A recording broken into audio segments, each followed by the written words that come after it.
Okay. Happy holidays and welcome back to Story Mantra. I am really excited today because we have someone who's done something really different and created a book that is a wonderful holiday gift. Let's start off with that. But it is a cookbook. She shares nonfiction stories and fiction stories. So this author has beautifully intertwined storytelling into food, which what is better during the holidays than food, especially right now where we are kind of separated. Food can bring us together even if we're not at the same table. So I'm going to put it over to my co-host Anju, and she will introduce our wonderful guest today. Hey everyone, glad to have you on board with us at Story Mantra. And this time our story is taking a different twist with an Indian cultural flavor. So when I first met Nandita, it was a while back on social media. And what really grabbed me was the photographs she took and posted of Indian food in such beautiful, exotic settings. And more than that, it was the way she portrayed Indian cooking. And so I'm a cook. I've been cooking since I was 10. But Indian cooking always requires a lot more skill, a lot more steps than American, European types of cooking for several variations and reasons. And it's because of our spices. And what I noticed was her cookbook flat out had beautiful step-by-step methods by which you could learn the cuisines, not get lost, not mess up, and make sure you have a really good product and feel at the end of it all. So when I fell in love with Nandita's books, of course, I also fell in love with Nandita's images, her photographs, her cookbooks, and her as a person. She is a beautiful, beautiful person inside out. And to tell you more about her, I'm just going to quickly go over her bio and hand it over to her. So Nandita is an indie author. She has crowdfunded all her titles, and we'll be talking about that later. She combines the best of two worlds in her cooking. And her readers are scattered across more than 30 countries. Her newest book is what we're going to discuss later, but in addition to her cookbooks, Nandita frequently writes on food and culture. So there you have a blend, as well as the immigrant experience. That's a third blend. Now you've got storytelling in her books. For outlets like Epicurious, Thrillist, Huffington Post, The Nasher, First Post India, Where Your Voice Is, Brown Girl Magazine, and many others, she has been interviewed and featured on many media outlets. Now listen to this: NBC, Asia America, Forbes, CNN, BBC Futures, WABE, Atlanta's NPR, Fox 5 Atlanta, WREK Radio, Georgia Tech, Bon Appetit, Cover Magazine, The Kitchen, and several more. Now listen to this. She has frequently taught cooking lessons at everything from the local Whole Foods to Le Cordon Bleu, and occasionally writes poetry in her free time. Where she gets the free time, I wouldn't even know where to start. But she has an Ayurvedic approach to her new cookbook, which is 7 Pots of Tea. And I'm going to hand it over to Nandita. Welcome on Story Mantra, and share your cuisine and your colorful books with us, please. Thank you so much, Andrew, for that wonderful, heartfelt introduction. I can't remember when we met. I think we met at a literary festival, and before that at a social media event. And I knew I was going to hit it off with you just because you're such a warm person and you're such a great storyteller. So I knew that off the bat, and we both love food. We So both love food. Yes, that's a witness. And like Lindsay said, the holiday season is the worst time because that's when you sit down and really love your food. Yes, of course. And the icing to the cake is that you make desserts that I don't even want to try making because I know I will eat the entire pot. So I think we have a match in heaven in terms of that. But I appreciate being on Story Mantra with you and Lindsay. And I write cookbooks, and ask me anything that you would like to know about cookbook writing. I've written 6 cookbooks this far. It started off with this one. It's called A Dozen Ways to Celebrate. It's a giant tome. And this is I used to host a lot of dinner events, and people wanted my recipes. So I started writing with that one. And the one that Andrew mentioned earlier, about the methods and the spices and whatnot, that was this book that is called Crack the Code. That is one of my all-time bestsellers. It was published in 2016, and it gives you a step-by-step guide to cooking Indian food, just so that it's not scary for people. And then from then on, I had to work on trying to collect my family's culinary history. And we got into discussions with my family about the stories that came behind the dishes that I made and the dishes that were favorites in our home. And so I started collecting stories and recipes from our family. And that became this book that is called 10,000 Tongues. And this is the one that got featured on NBC in a different form, because it talks about collecting family stories and preserving them in a form that you can pass down to generations. So when it comes to storytelling, this is Hold it out this to the is camera for us, Nandita. say that again? Can you hold it up to the camera for us, Of please? course. This is called 10,000 Tongues, and I'll pull up a little page in here for you, which is, I think Anju will love this. I don't know if she's seen this. This is a family tree of all the people involved in this book. And I had, like, some of these are real people. I did obviously change the names of them just to protect the family. But this is how detailed the book is. It goes back about 4 generations. So there's the stories of them, but then I collected the recipes in this book along with it, which is the companion cookbook. So after you read this, if you feel like cooking, you're cooking from this. You actually pull up recipes from this one. And what was cool about it was, as I started writing, it was very hard to figure out how to organize the book. So organize the recipes. So this is what I did with it. I actually collected all the matriarchs and identified them with a portrait, and I identified some signature dishes that they would have made in whatever their kitchen would have been, and then the recipes follow. So you really do get a sense of the time and place when it comes to those characters that you're reading about. Go ahead. How did you know which character and which story would lead to a recipe? Or did it work the other way around? Or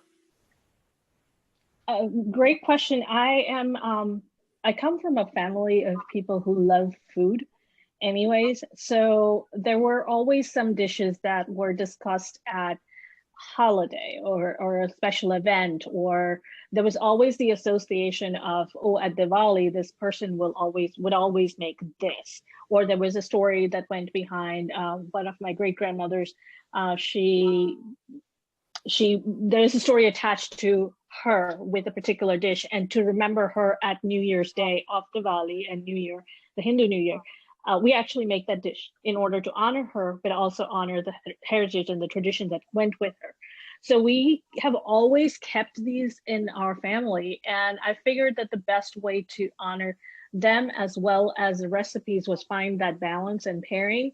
And of course, there's a lot more to a story than what's in the book, but you have to pare it down, and you have to find the most personal, the most poignant narrative that you want to talk about, and stick to that. Otherwise, everyone's life has a very, everyone's life is its own, can be its own volumes of stories, but you have to find the ones that actually lead to the next step, that are meaningful steps that you kind of pull and say, all right, well, X person did such and such and was involved in this event. Did that event affect their life, where their life path changed? And that's the story you pick, as opposed to talking about everything that went around it. So it is a hard process. Writing this book took all of about 2 years of writing, and intense writing. I was writing 8 hours a day, 7 days a week. And it was, I would start, the way it worked out for me was I would start about 6 in the morning, and I would go nonstop till about 1 in the afternoon, take a break for, to eat something and whatnot, work for another couple of hours, and about 4 o'clock I would stop. and then I would essentially plan the rest of the evening. My brain would churn out content of, all right, well, I want to talk about X and I want to talk about Y, or I want to talk about this particular story that seems to be relevant to the direction the rest of my story is going in. So it was very important to do that. What also helped me was, I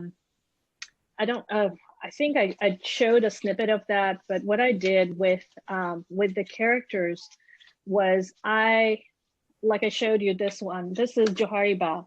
She is a character based off of my my maternal great grandmother, and we didn't have any photographs of her, and the image that I could conjure up based on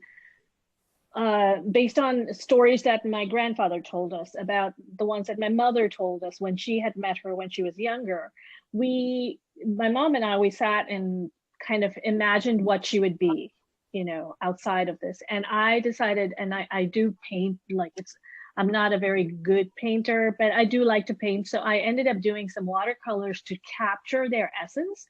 So this is one person, and this is another person, and I would essentially go back to these images and look at them and let them inspire me, because these actually captured the essence of that individual. And it helped me stay on track when I was writing the book. So there are 8 such characters in here. This is another one that I did.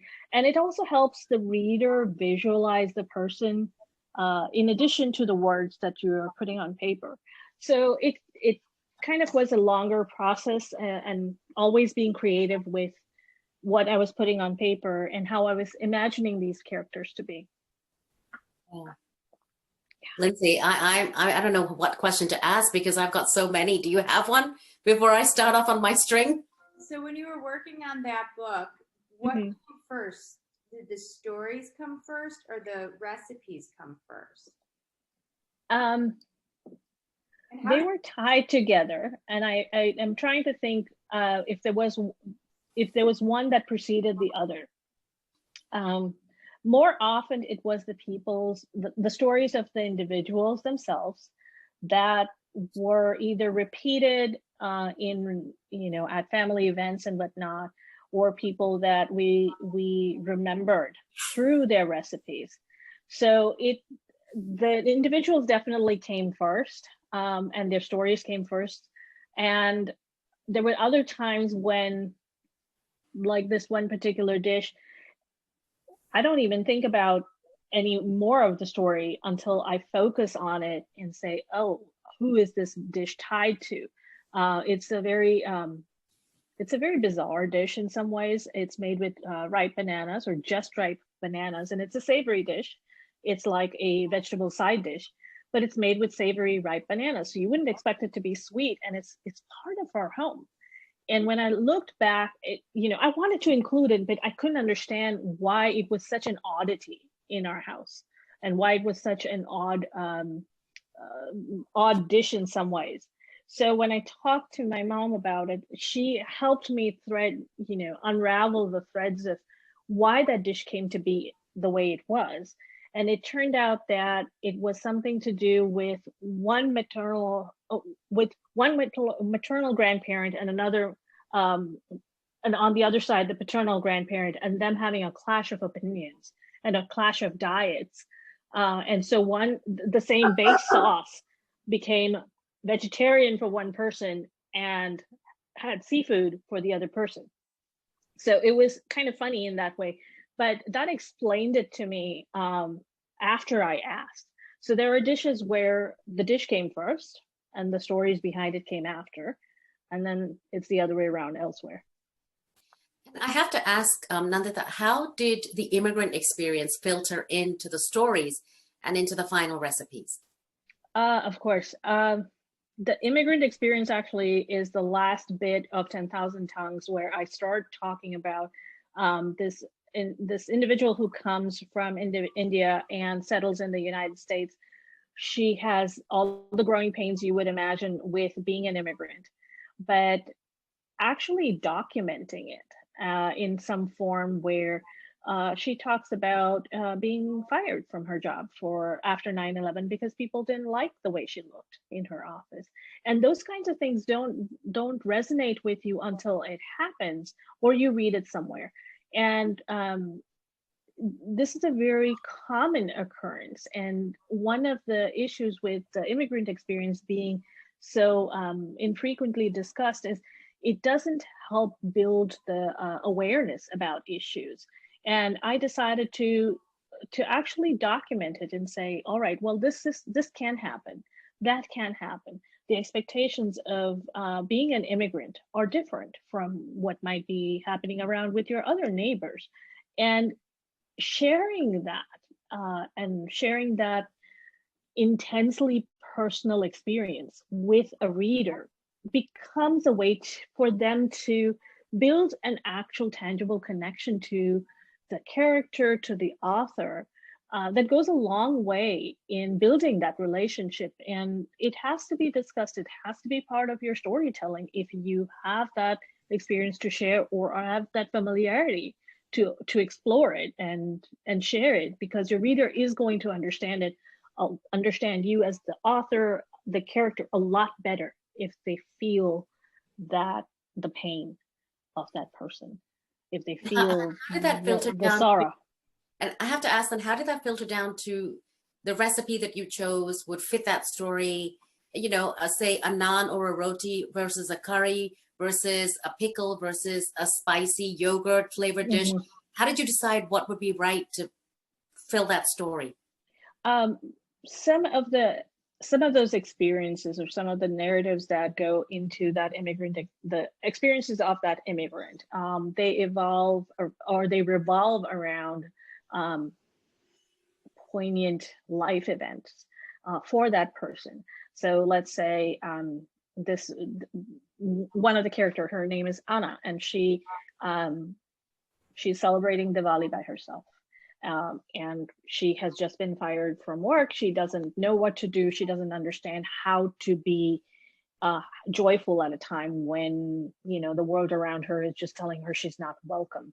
And And feeling, Diwali is, if you could explain to our readers, of Diwali. course, Diwali is one of the biggest holidays. It's a celebration. It's a religious celebration that is followed by Hindus all over the world.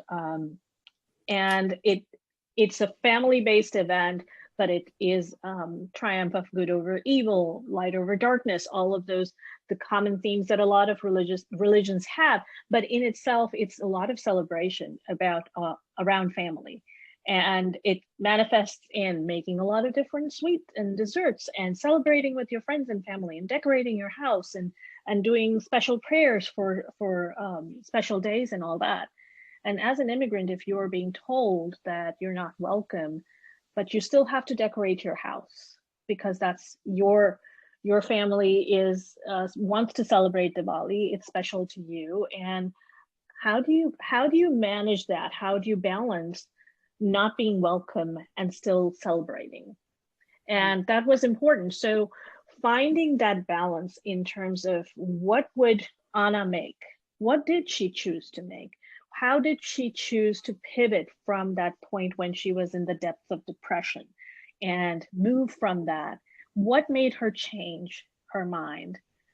Those are the themes that I talk about in here, which is almost impossible to find in an immigrant experience, because immigrant experiences are written about. Every immigrant has their own. This one was very personal to Anna. And so when I was writing about it, it was, well, all right, Anna did not feel comfortable where she was living. And how did she handle that? She didn't feel like cooking. Her spouse took over the task of cooking for her, which is very unusual. So it really falls into play with her day-to-day life and switching of roles, where there are times when her spouse takes care of her and the spouse cooks for her, as opposed to the traditional Indian role of where the wife is always cooking. So those kinds of things helped choose. And I kept thinking about, it wasn't just about, okay, well, these ingredients are available. Although that was part of when Anna moved from one part of the country, when she moved to Georgia, she decided, well, this is what I'm going to be stuck with. And she picked up a different role of trying to fit in and trying to work with what she got. And that is part of the immigrant experience as well, where you're adjusting. So one of the things that I loved about Nandita's books are these gorgeous, and I've bookmarked them, so I'm going to take these little Post-its out. But it's how she breaks down the steps of Indian cooking into viable step-by-step photographs that are easy to follow from start to finish. So you can kind of map what you're making with the final end product. And of course, there's a lot of information about the ingredients you're using, the heritage, where it's from, and a simple recipe for chapati, which I make at least 4 to 5 times a week. But here it's broken down. It's not just step by step, do this, do this, do this. It's actually broken down with photographs. Could you explain a little bit about the photography involved in your cookbooks? Because that's really what I love. The photography, the food decor, like this one, for example, look at the colors here. And also cool. how you put it all together. It all happens in my kitchen, my really tiny 100 square foot little space. I use natural light. I do all the photography myself because I think it's hard for someone who's not familiar with my style of cooking, as well as maybe not familiar enough with the dish. Maybe they don't get it. And what I often see is a lot of stereotypical presentations of Indian food with a lot of the same imagery, and there are lots of the same things. And I want the readers, and this has been my goal all along, is to want my readers to feel comfortable making the stuff in their own home. I don't care what your bowl looks like, as long as the food in there tastes good, and I don't want people to feel afraid of it.